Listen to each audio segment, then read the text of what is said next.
Alright, so hello everybody, my name is Where You Don't Care What My Name Is, and here we go with my review for Pacific Rim Uprising. And if you're noticing the tone of my voice, then you know that seems like this film didn't leave a good impression on me, and it didn't. Unfortunately, this film left a very bad impression on me, and I was very disappointed with it. I really was. I I liked the first film. It had a simple concept. It was just giant robots versus alien monsters. So the sequel shouldn't have gone down a different route. It should have gone down in a simple route that would have made this film good. That's not what they end up doing, and unfortunately, it seems like they've gone down that same route that Independence Day Resurgence went. But I will give them this: it's actually a little better than Resurgence. Not by a long shot, but it's a little better. So, what's wrong with this film? Well, let's take a look at the story. The story of the film takes place 10 years after the last film. And we have focus on our main character, Jake, played by John Boyega. And he is the son of General Stacker from the last film. And he gets in trouble with the law when he ends up selling Jaeger parts in the black market. And almost ends up going to jail, except for the fact that his sister, Mako, not really related, but he and her have a sibling kind of relationship. Whatever. Point is, she gives him a second chance. She wants to help him, and so she brings him in so he can train some new recruits for the Jaeger program. And so something goes wrong, though. Apparently they're creating some new Jaegers that don't need pilots. They're drones, but something goes wrong. So it's up to Jake and our main character and the rest of our characters to figure out what's going on and stop whatever is happening. Because apparently there's an evil person who wants to bring the kaiju back to our world. He wants to help the aliens come back to our world, take over, and destroy it. So, that's actually the first problem with the story. It's the fact that, didn't we blow up the aliens from the last film? Didn't we kill them off in the last film? Please don't tell me they went down the same path that Resurgence did, where it turns out the aliens we blew up, that's not their entire civilization. It turns out that is just one of the many hives that is part of this large alien race that is taking over the galaxy. Yet, that seems to be the route they're going with, and a human is helping them. He wants to bring them to this world. Yes, the guy. Sorry about that. He wants to bring them to this world, wants to take over. I'm not going to say who it is because you're going to be disappointed with the plot twist if you end up seeing this film like I did. So, that's one of the first problems with the story. It's the fact that why are the aliens alive?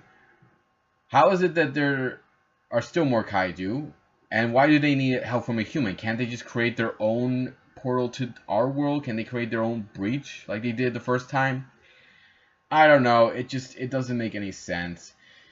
My other problem with this is the fact that the story's not that all interesting. I mean, we were expecting robot versus giant monsters, except we're getting robots versus robots. And we don't get the alien fight until near the end. And let me tell you, the trailer kind of spoiled it because that's the only fight we're getting from the aliens and robots. So, yeah, it's a weak kind of story. I will say it's a little better than Resurgence, but it's not all that interesting. I was very disappointed with it, and I wish that the twist of who the villain is was done differently because I think you're going to piss off some fans when you see it. But I digress. What about the characters? How are they? John Boyega, I loved him in Star Wars, so I love him in this film. He actually is not a bad character. I actually do like him in this film. I like all these other characters too. They're actually not bad. They do a good job with their role, and I do like some of the characters they brought back from the first film. Except when they brought back Rinko, who plays Mako. I hate what they ended up doing with her. I think I'll spoil this for you guys. They end up killing her in this film. She's not in it for very long, so you're disappointed when they end up killing her. You wish they didn't take that route, but they do. They take that route, and so it's disappointing that they kill off one of the favorite characters from the first film, and they killed her off in this one. So great. You have some minor characters. They're okay. There's just I don't mind them. I just kind of wish that they didn't kill off one of our main characters, one of the original main characters. But again, Jake is a very good character. I like all the other characters too. They're all not bad. There's just some stuff in it I wish that was done a little differently. Alright, well, what about the special effects? How are the special effects? What I liked about the special effects in the first film is when the robots first appear and when they're fighting, they're moving. It looks actually very good. I actually don't mind it, and it's pretty cool, especially when we get to the fight scenes. But for some reason in this film, they look a little different, and I don't know. It just looks a little weird. Looks very, very fake. Now, don't get me wrong. In the original, fake, but they kind of take it a little far, especially with the monsters. Like, the monsters look very fake. I can see why they decided to do this with the monster fights at night or underwater, because they look a lot better than in the daytime, and it's true. In the daytime, they look terrible. And yeah, the trailer spoils it for you guys. It's the 3 monsters we get from the trailer are the monsters they have to fight in the film. They end up becoming one giant monster. And honestly, I would have loved it if they didn't show that in the trailer. I wish they just saved it till the end, till the movie comes out. That actually would have looked nice, but you kind of already know how it went.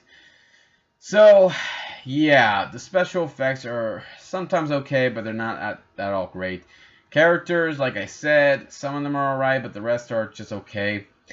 Do not like the fact who they reveal as the villain. Was very disappointed with that. Story, not all good, especially how the ending, it feels so much like now they're going down the resurgence path.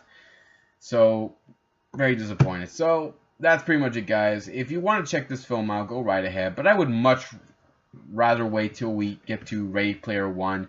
It's got good reviews. Looks like it's going to be a good film. So I'm going to definitely go check that out. So, again, you want to check this out, go right ahead. Not going to stop you, but I would say wait till next week. So that's pretty much it, guys. If you have a different opinion about this film or the first Pacific Rim film, leave some comments below. Let me know what you think. Hit the subscribe button, check out my Facebook page, check out my Twitter page, and I'll see you all next time to give you more love and more entertainment. So until then, take care, and I'll see you next time. Bye.